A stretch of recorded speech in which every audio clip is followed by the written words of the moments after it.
باذن الله. معايا تليفون. الو. ايوه السلام عليكم. عليكم السلام، اهلا وسهلا. ازيك يا استاذه مروه؟ بخير الحمد لله. اهلا بيكي، علي صوتك لو سمحتي. ايوه يا استاذه مروه. اتفضلي انا سامعاكي. بقول لحضرتك انا كنت يعني متجوزه وكده ولما حصل اختلافات وكده ان هو يعني ايه خنت شويه وكده فايه يعني عايز يتجوز وكده. جوزك عايز يتجوز عليكي؟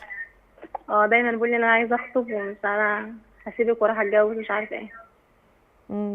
بيهددك ولا انت حاسه انه حقيقي؟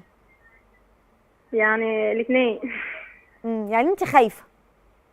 انا كنت كلمت حضرتك قبل كده وانت وعدتيني انك هتخسسيني وما كلمتنيش. انت عندك كام كيلو؟ معلش انا بعتذرلك لان طبعا انت عارفه ضغط المكالمات، فقولي لي. انا كنت قلت لك ان انا عندي 23 سنه ووزني 110. يعني جوزك عايز يتجوز عليكي عشان وزنك؟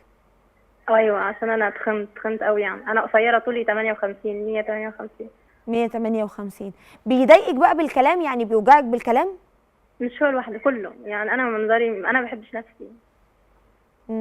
بيقولوا لك ايه؟ بيضايقوكي يقولوا لك ايه؟ ما انا قلت لحضرتك قبل كده بيقولوا لي يا توك توك وانت شكل سيد قشطه وحاجات كده غريبه. انا افتكرت. حاضر معلش انا بعتذرلك تاني. مش اللي بتاخر عليه في استجابه اللي هو عايزه مش معنى ده ان انا يعني نسيت او كبرت دماغي، والله ربنا عالم. بس فعلا ضغط كبير جدا، بيبقى مكالمات كتير جدا، بيبقى عندنا حالات اوريدي، بنبقى فاتحين باب احنا وسطه مش اكتر، وسيط خير. اي حد عايز يساعد اي حد بنقول وبنوصل الحالات لبعضها. هناخد رقمك حالا وهنشوف نقدر نقدم لك ايه نساعدك بيه، ويا رب يقدرنا. لكن لازم تبقي عندك هدف انك بتخسي عشان نفسك، مش عشان تهديده، مش عشان هو مخوفك ومعيشك في رعب.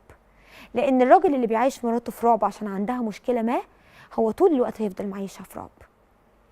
تمام؟ خسي عشان نفسك، عشان صحتك، عشان ولادك، عشان تبقي شكلك حلو، عشان ثقتك في نفسك، معاكي جدا. لكن اخس عشان هو ما يتجوزش عليا، هتخسي وهيتجوز عليكي. عشان بس نكون ايه متفقين.